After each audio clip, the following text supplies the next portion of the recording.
A man walks into a bathroom, closes the door, and falls apart. He's not crying because of what he just did. He's crying because of who he just proved himself to be. And for the past several months, he'd built an entire second identity specifically so he'd never have to find that out. His name is Sal Bonpensiero. His friends called him Pussy, a term of affection that's going to matter later. In this world, there is a hierarchy of sins. Murder is forgivable. Cheating is forgivable. Being a rat is not. It's the one thing that doesn't get absolved, doesn't get explained away at the next sit-down. So when Sal gets caught dealing heroin, a violation on its own, and the federal government offers him a choice between 30 years in prison or becoming an informant, he's not just choosing a lesser punishment. He's choosing to become the one thing his entire moral universe says is unforgivable. And here's the part that's actually interesting, psychologically. He doesn't experience this as becoming a rat. He can't. If he let that sentence sit in his head, "I am now a rat," it would destroy him. So his mind does what minds do when reality is unlivable. It rewrites the story. He's working for the government now. He's not an informant, he's an agent. He's not tearing down the family he's spent his whole life inside. He's part of a bigger, more righteous operation. And Tony, Paulie, Silvio, they just don't know it yet. In his head, he hasn't crossed over to the other side. He's just been recruited by a better one. This is cognitive dissonance in its purest form. Not a guy lying to other people, a guy lying to himself, successfully enough that he can still sit at the same table and eat dinner with the men he's recording. You can track this delusion almost entirely through his choice of pronouns. Listen to how Sal talks about the investigation with his FBI handler, Skip Lipari. It's never you guys.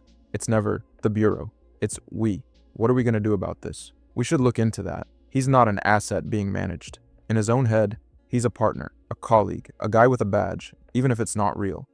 And it goes further than that. He starts pitching ideas. He wants to give lectures at Quantico. He wants to teach young agents how the mob actually operates from the inside, like he's some kind of consultant, some kind of made man of law enforcement instead of the last one. Now watch Skip's face during any of these conversations. There's no warmth there, no partnership. To Skip, and to the Bureau generally, Sal is a tool with an expiration date, useful exactly as long as he can get them to Tony, and not one day longer. There's a real contempt underneath the professional courtesy, and every so often it leaks through. Sal isn't just betraying one family. He's trying to build a replacement family out of people who see him as disposable. He needs the FBI to be his new us, because his old us is the thing he's actively destroying, and the new one was never going to have him. The desperate need to keep this fantasy alive culminates when Sal helps Tony hunt down Matthew Bevilaqua, the kid who shot Christopher. Watch how Sal operates during the hunt.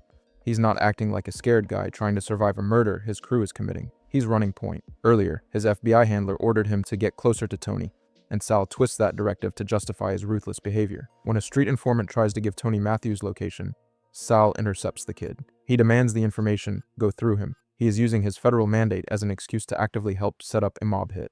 But there's a second motive running underneath that one, and it's just as important. Tony has been circling him with suspicion for months at this point. Sal knows it, which means this hunt isn't only an opportunity for his FBI agent fantasy to feel useful. It's an audition. If he's the one pushing hardest, tracking hardest, he can put something between himself and Tony's suspicion. Performance of proof that he's still a real wise guy. He needs this hit to work as evidence for two different juries at once, the Bureau and Tony. For a few minutes, the two identities actually cooperate. Undercover agent Sal helps enforcer Sal find the target. It's the one moment where the delusion is load-bearing instead of just comforting. The audition works. He proves himself to Tony. But holding two conflicting realities together is exhausting, and a delusion that heavy only takes one slip to shatter. That slip happens when a mob associate named Jimmy Bones accidentally spots Sal having a secret meeting with his FBI handler. Suddenly, the fantasy of being a righteous undercover cop isn't just a psychological crutch, it's an active liability. To protect his secret, Sal goes to Jimmy's house and beats him to death with a ball-peen hammer. And this is where the fantasy has nowhere left to hide. The psychological toll catches up to him in the episode D-Girl. It's the day of AJ Soprano's Catholic confirmation, and Sal is acting as his spiritual sponsor, all while wearing an FBI wire strapped to his chest. During the after-party, Sal excuses himself, walks into the upstairs bathroom, closes the door, and violently breaks down. He goes into that bathroom not because he's squeamish about violence, but because for the first time in months, he can no longer tell himself a story about who he is. The delusion collapses under its own weight.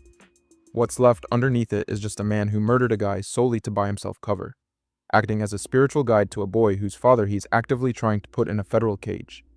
That's the psychological center of his arc, not the murders themselves, the 40 seconds in the bathroom after it all catches up to him, when the story he's been telling himself permanently stops working. By the time we get to the boat in the season 2 finale, the delusion is gone. There's no more talk of Quantico, no more we. Tony knows, and in that final conversation, Sal isn't playing federal agent, and he isn't playing loyal soldier either. He's just asking, plainly, to be allowed to die like a man instead of a rat. One last attempt to control how the story ends, now that he's out of ways to rewrite it. Stating isn't the death itself. It's what it reveals in retrospect, that for the better part of a year, Sal Bonpensiero was a man without a country, performing 2 roles simultaneously for 2 audiences that both ultimately saw through him. Tony's crew never fully trusted him again after the accusation started. The FBI never saw him as anything but leverage. The partnership with Skip was never real. The Quantico lectures were never going to happen. He spent his last months alive as the only member of the cast of a play that everyone else had already stopped watching. And that, maybe, is the real horror of being an informant in this world. Not the danger of getting caught, which is obviously real, but the specific loneliness of needing to believe you're still a good man while doing something your own conscience has already ruled unforgivable. Sal didn't survive that contradiction. Nobody could have.